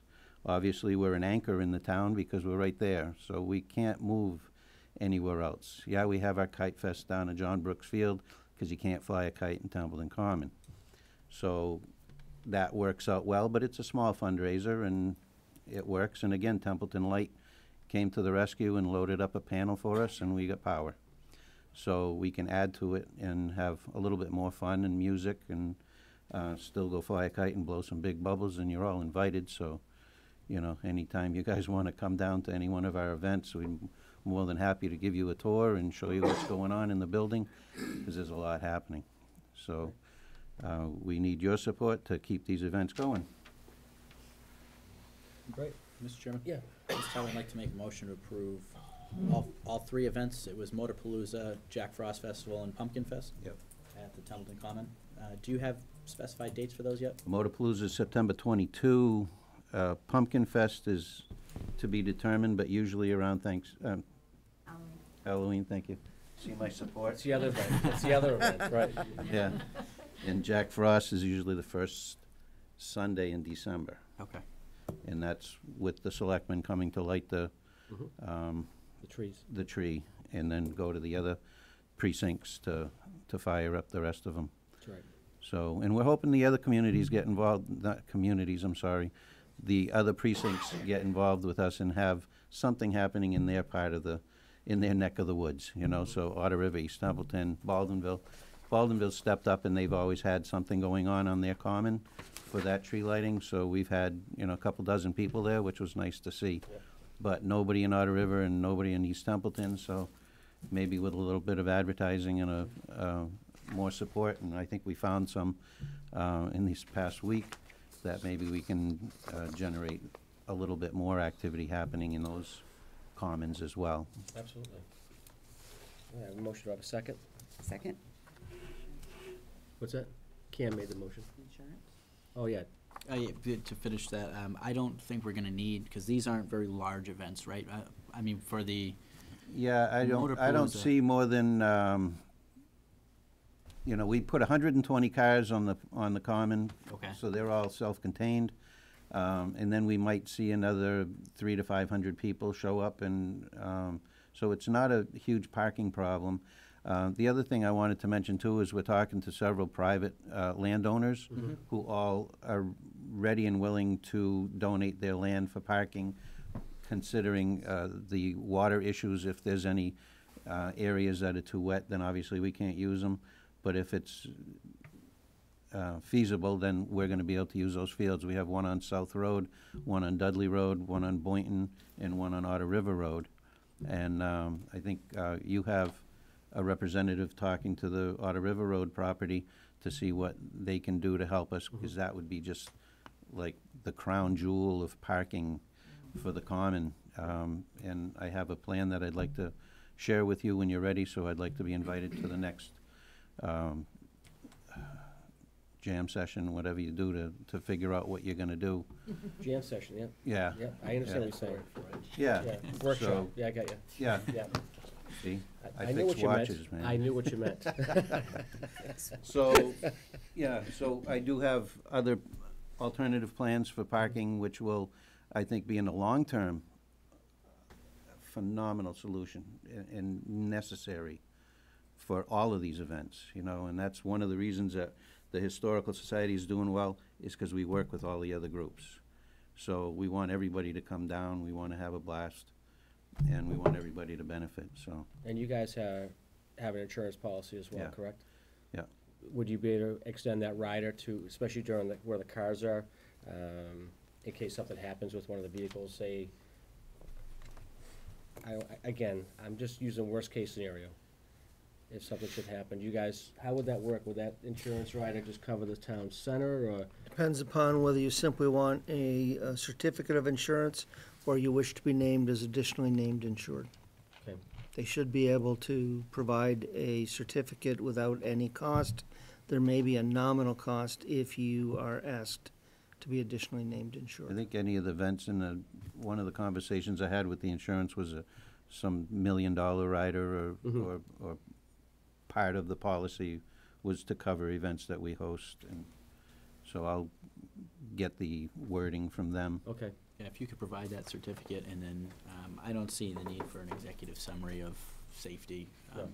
But just, if you could, informally, just meet with the chief of police, the fire chief, and then. As the always, DPW yeah. Director, just to make sure that everything is Yep. organized through them as well. Do you have all that, Holly? Okay, have a motion on a second? You have a second. I have a Julie? second. Great, thank you. Any other discussion? I see none. Kim? Yes. Julie? Yes. Doug? Yes. And I vote yes as well. Thank you, Brian, for coming in. Thank And you. I'll be Thank seeing you. you soon. I'll talk to you later.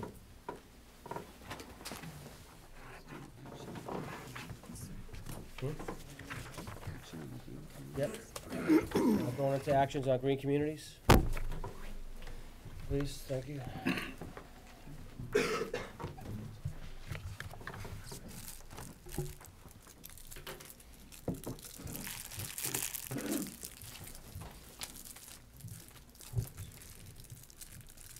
Hi. How are you? Hello. Good, thank you. So I think you've had an opportunity, really, you've heard about green communities, you've talked about it. Right. You've received a packet with information? Mhm. Okay.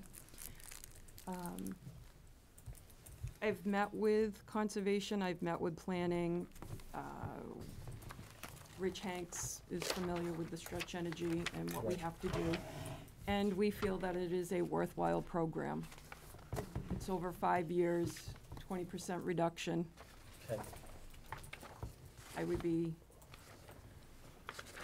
willing to work on this with all the other departments. How is that gonna impact, I mean, obviously, it will impact future grants, opportunities, and, It does. It's the initial that they're talking about, Templeton could get somewhere in the vicinity of $140,000. Now, that's based on the representative's assessment at the time. It could be more, it could be a little bit less. right, And that's something that would be awarded in the spring of 2019, should this our application process go without any problems. We go to fall town meeting, stretch energy code, right, and everything is accepted the way it should be. right. What's the timeline on this? Well, we're looking at, I did put in, there's a chart in there for you. Over the course of the next few months, we're talking April through October, we would need to get the completed application in no later than October 25th. Everything is done electronically. Everything we send goes to the Department of, Energy Resources electronically for their review, so. Okay. Mr. Chairman? Yes. So this is ambitious with a 20% over 5 years. It is. Do we know where we currently stand with energy usage? Has there been any sort of? I do not. Okay. Mr. Chairman, I have Yes. a question. Yeah. So, if we sign up and move forward and we don't achieve the 20% in the 5 years, what's the ramifications of that? Actually, I'm not sure what the ramifications are. The goal was to make it to, I don't see why we couldn't make it to that point. It's paperwork, basically. There's no grant money, I'm assuming, if you don't make all of the Criteria. criteria. Right, so, but you were saying could potentially get 140,000 once the application is approved. Approved. So now, 5 years down the road, you don't meet the reason that grant was issued. Does the grant have to be repaid or any of those kinds of things? I would have to come back to you on that. I don't know that that was discussed with anybody. There is a potential clawback, however, that would be driven by the good faith with which you attempted to implement the plan. The other thing is that in establishing the base year, we may be able to establish a base year of usage which had both Templeton Center and Baldwinville, if we reach out to include the regional school district. And then we expect a substantial reduction in square footage usage, not overall usage with square footage. The other thing to bear in mind is that a number of things are exempt, so we aren't trying to squeeze 20% out of the public safety vehicles.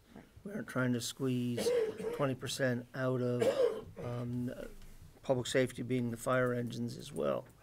So we'll certainly get you an answer on that with some definition, but I think the answer is going to end up being, it depends. Okay. The big thing that we wanted to do here, I'm sorry, I didn't mean to. No, I was gonna say, 20% seems achievable in 5 years' time. but Given the just- condition of many of the buildings and the fleet, Yeah. yes. I was just concerned, what if? But the big thing is, so you had agreed, MRPC came in the one night, they filed a grant application, they came out, and I said, time out, let's make sure that we really understand everything we have to do before we go through all this work and the selectmen make a final decision. And that's what Lori's been working on these past couple of weeks. The schedule is aggressive. We don't have to meet this schedule except for I've deferred a number of items in the budget to carry out with the first slug of money, the 140K plus or minus. You can file the application anytime you want, but the year is as of October 31. So if you file on October 28, you get the money May of 19. If you file on November 15, you get the money in May of 2020. Okay. Okay. Great. So you need a motion to pursue this, correct? That's what we're, Or you can wait till Monday night, we'll get to the answer on the clawback. But we did not want to continue to put staff time into this without an affirmation of this body that you want to continue to proceed. I think this is, Mr. Chairman, if I may, I think this is a great idea. A lot of other communities are pursuing it, and it seems the MGL 25, Section 10, where they established this, 25A, excuse me, Section 10, it seems like they're really committed to helping communities across the Commonwealth to establish this. So I think the 20% is achievable, and it seems that the resources are out there for the Commonwealth to help us out as well. So, I mean, with those answers coming back or not, I think this is within our scope, and I think we should make a motion to approve this and continue putting staff hours into this. Yeah, and I would agree too. I don't think the question is worth holding the process up. Yep. But we do will think certainly the 20% research it, is get yeah, you an answer. I'd like to know the answer, but I think the 20% is achievable, so I would not hold it up. How is the stretch code going to impact the community? It's stronger code with energy, and Rich has been through this with Townsend. He has a good handle on it. I think that with his help, it can be explained to the community. It can be written well. Okay. And the plumbing inspector, the electrical inspector, they're all aware of stretch code They are. performance? There are quite a few communities who already in this area have it. I think Winchendon signed up last year to it, and when I was talking to Mr. Hickey up there, he said it was a great grant system for him. Okay. Yes, sir. Yes, so just a quick question from the planning board. This was something that we actually discussed. And I'm just curious to know if there was any cost in reducing the 20% along with it to, obviously to upgrade services and the such, if there's a cost associated with that. The whole reason for the grant, the Is to money's absorb the cost. correct. So like the $140,000 grants to like change lights and be more energy efficient and more cost efficient, I would assume. Correct. I was just kind of making sure, and one of the questions that we had on the planning board was, is the 20%, is that equivalent to the 140,000? No, not necessarily. It's I think it's too early to say. Yeah, I wouldn't. At this point. I don't I know know if what you're saying. 140 is gonna Exactly, buy. and again, I mean, I'm all for being green, I'd like to see us be 50% more green. It's just a matter of the cost of, Right. If we're spending $500,000 to get a $140,000 grant, That makes no sense. I got you. so that was the one question that we had on the planning board, Okay. so. I understand. All the stretch energy code figures are available on the MassGov website for the 9th chapter, the 9th edition of the building code. Yes. It's all laid out in there. Okay. So a lot of communities throughout New England have already gone to stretch code, and it's mandated in several communities. You sound like you have experience in that. It's everywhere around us. Understood. It's gonna be coming here sooner or later. Okay, understood. And it's basically for whatever energy you're gonna use, you have to put back, whether it's solar panels on the roof or more energy efficient lighting, or it runs a wide gamut. Okay. All right, do I have a motion? You do. Yep, I made a motion on the Did floor. you second? No, but I will. Okay, great. I have a motion and a second. Any other discussion? Mr. Duncan? Yes. Joy? Yes. Doug? Yes. And I vote yes as well. Thank you. Thank you so much. Point of information, Mr. Yes. Chairman. May the staff feel comfortable in moving forward to develop the Energy Committee under the auspices of the Development Services Office. Yep, I have no issue with that. Do you have an issue with that? No. Do you have an issue with that? Not at all. I think that's more, Thank you. Yep. Thank you very much, Warren. Thank you for staying. Thank you. Tell you folks I said hello. I think we can just say, it was understood.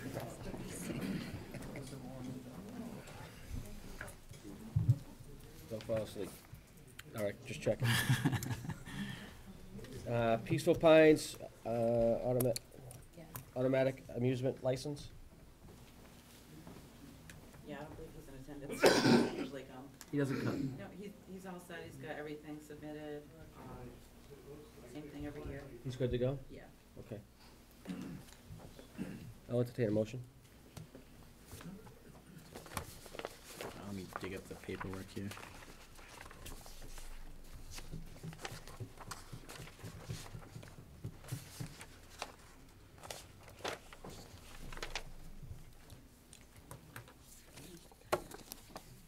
G, right, there's F. Which one,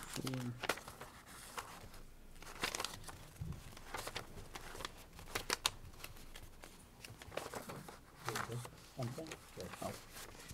You have it? You wanna make the motion, Doug? Yeah, I can't sure. seem to look at it. I will make the motion that we approve the automatic amusement device license for the Peaceful Pines. Second. A motion, a second. Does it have an end date on it?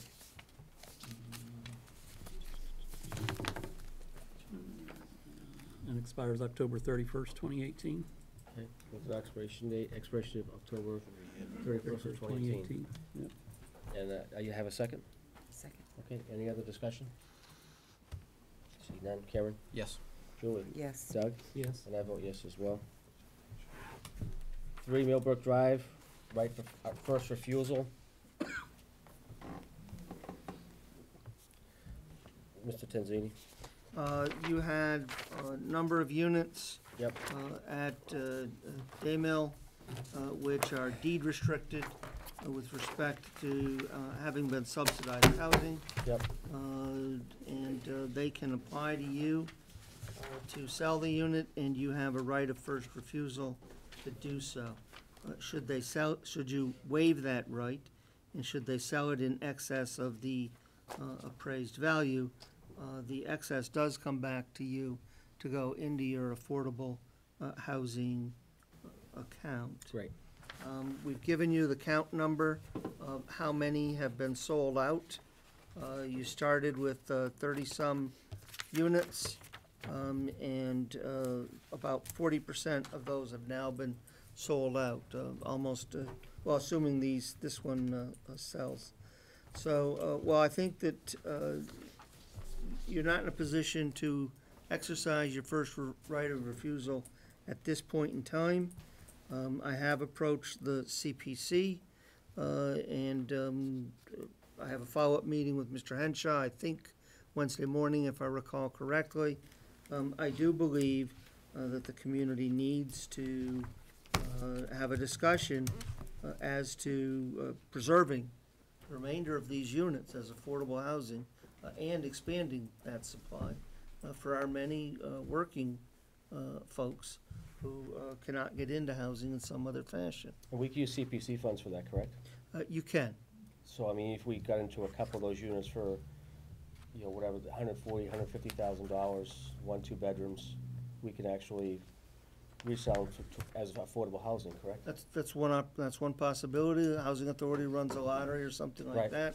Then those stays under restriction. Sale proceeds come back into a revolving fund or the CPC fund, however you set it up. Right. And it can become self-perpetuating. But I do want to say it goes beyond the remaining of these 20 units. Right. There are many hardworking folks who simply can't get into conventional housing with 20% down and starting prices, you know, at $275 and up. Right. And they're both working, they're doing their best, but it's just wages versus the price of real estate. Understood. Okay. So, all right.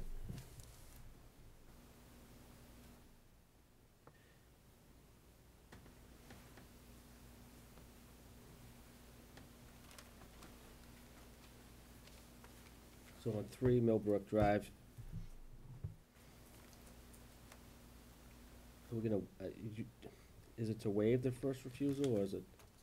Yeah, so there really are two questions before you. The first one is whether or not this board wishes to waive its right of first refusal to 3 Millbrook Drive. The second is whether or not, as a matter of policy, this board wishes to instruct the staff to work with the CPC and others to determine what it might take, staff time and money-wise, to begin to become more aggressive as a sponsor, supporter, and developer of affordable housing. Understood. Okay. I'll entertain a motion. Mr. Chairman? Yes. I'd like to make a motion to waive 3 Millbrook Drive for the right of first refusal. Mm-hmm. I'll second that. A motion is second. Any other discussion? I see none. Kim? Yes. Joy? Yes. Doug? Yes. I vote yes as well.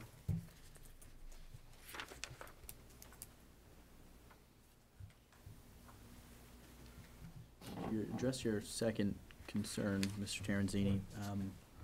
Does the staff have time currently with budget season going on and everything? Or should we?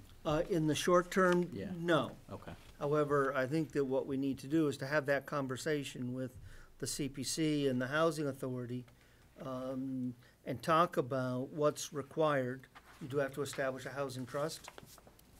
What active role, if any, the Housing Authority is willing to take.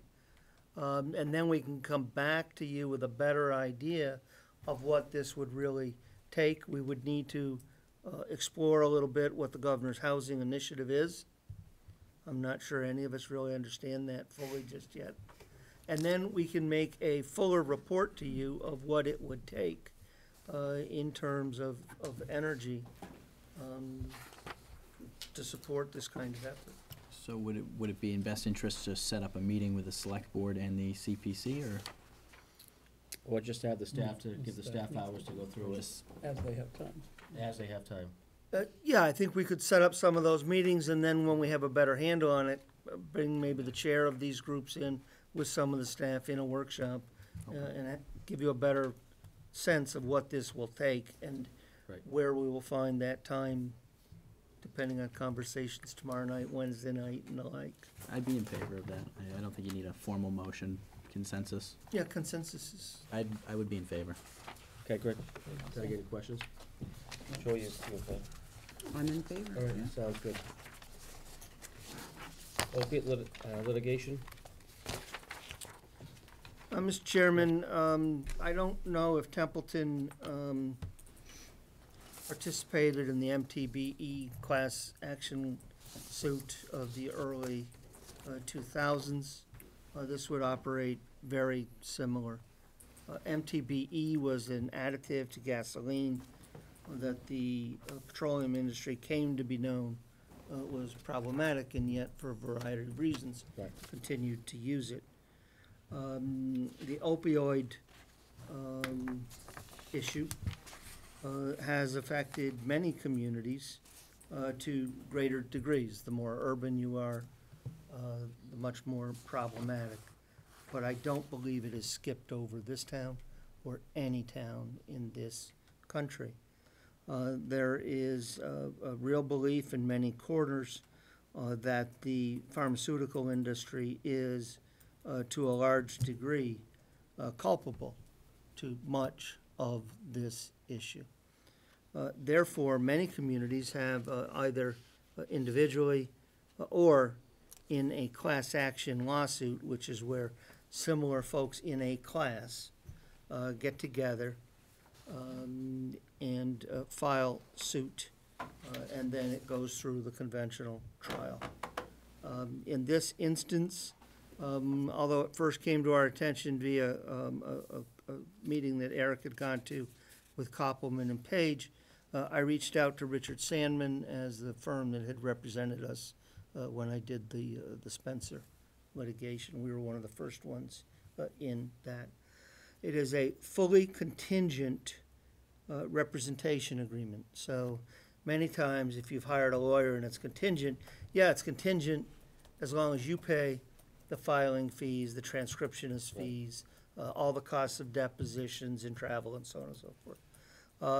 The representation agreement before you is fully contingent. That is to say, you incur no out-of-pocket costs. There will be here, as there was in the last time I did a project like this, some staff time.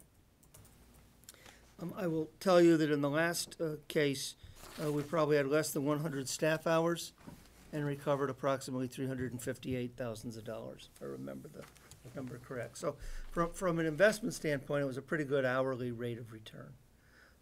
The contingent fee will look high to you. It's upwards of 50%. However, they're risking everything. They're doing all the costs of filing, the transcriptions, the depositions. They do absolutely everything. The expert witnesses, all those costs are upon them. So we are suggesting that you consider joining with this class of municipalities and others to participate in this litigation. I sent you a copy of the Pittsfield filing. It was around 156 pages or something. So we didn't print it all out. I've sent you a brief from Mr. Sandman. They are based in Malden.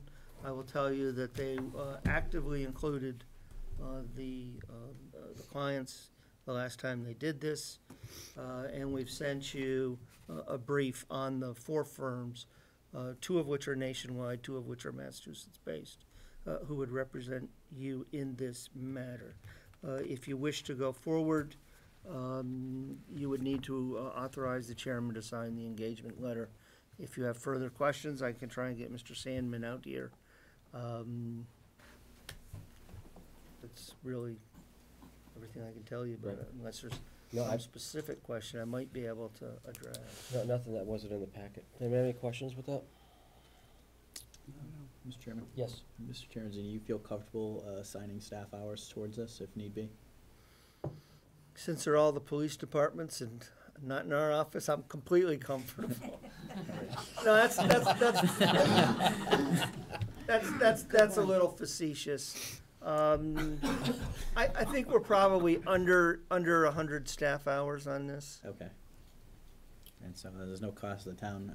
I know the opioid crisis has affected probably everybody in this room at one point or another, and I know this isn't the best solution to the issue, having lawyers go after these companies, but it is some sort of start in the right direction. I would be proud to have Templeton be a part of that.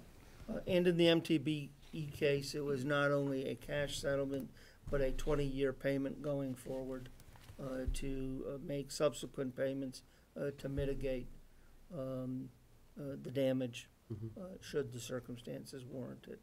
So I can see these monies coming in, being used for counseling services and other kinds of things to benefit the folks here in the community who have had to struggle through this. Good. Mr. Chairman? Yes. You're looking for a motion to approve this and allow you to move forward with? I am. Okay. So moved then. Second. Okay, motion is second. Any other discussion? I see none. Kim? Yes. Julie? Yes. Doug? Yes. I vote yes as well.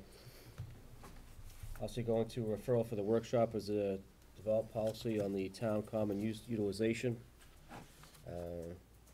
That should be in your packet as well, some drafts and some other towns and cities that are doing that. So that'll be referred to the workshop, and hopefully I can have a better draft during that time. Any old business? Got none? Board staff comments or reports? Mr. Tenzin, you have anything? None other than my apologies for my delay. I was attending the budget subcommittee of the regional school district. And I'll have more to report on that. They did lower the ask number. It is still substantially above the resources, but the gap did close. And I'll be able to give you a fuller brief on that tomorrow night in preparation for Wednesday. Great, can't wait, excited. Mr. Chairman? Yes. I won't be here tomorrow. I'm gonna be at the Firefighter Association, they're getting together tomorrow it is tomorrow, correct? The Firefighters Association? Training So then is tomorrow night, and there's, the association meeting is, well, there is an association meeting afterwards, yes. okay, But it's whenever the training is done, which I can't guarantee a time. okay. So I will be in attendance of that because they are gathering, to figure out what they're going to do for the override and spread awareness, so. Since Understood. I had pledged money to that, I figured it would make sense for me to go there and see that we're not doubling down on everything. Okay, yes, sir.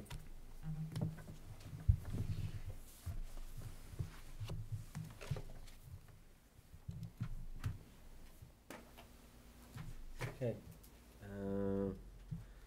We're gonna have to go into executive session. 21-1, discuss charges brought against a public officer, employee, staff member, or individual. 21-3, strategy with respect to collective bargaining and litigation. We will be coming back out, not for a formal vote, but just to terminate close the meeting. But thank you all for coming. Mr. Chairman, just for the record, Yes. 21.3 would be with respect to the police union. That's right.